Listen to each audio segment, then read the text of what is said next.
दागिन्यांच्या दुकानात खरेदीसाठी गेलेल्या एका महिलेनं पिण्याचं पाणी समजून सीलबंद बाटलीतून एक घोट घेतला, मात्र त्या बाटलीत पाण्याऐवजी अत्यंत कडक ॲसिड होते. हे द्रव तोंडात जाताच महिलेची प्रकृती गंभीर झाली. व्हिडिओत पाहू शकता. ही घटना संध्याकाळी उत्तर प्रदेशच्या हापूरमधील अर्जुन नगर परिसरात घडली.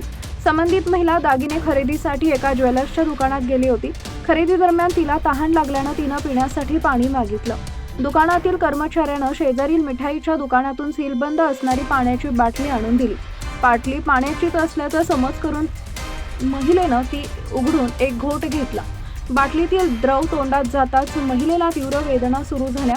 ती किंचाळत दुकानाबाहेर धावत आली आणि तिनं तोंडातील द्रव पदार्थ बाहेर टाकला.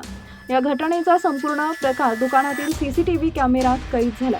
महिलेची प्रकृती खालावल्यानं तिला प्रथम स्थानिक रुग्णालयात दाखल करण्यात आले. त्यानंतर पुढील उपचारासाठी वैद्यकीय महाविद्यालयात हलवण्यात आली असून तिची प्रकृती चिंताजनक असल्याचं सांगितलं जात आहे.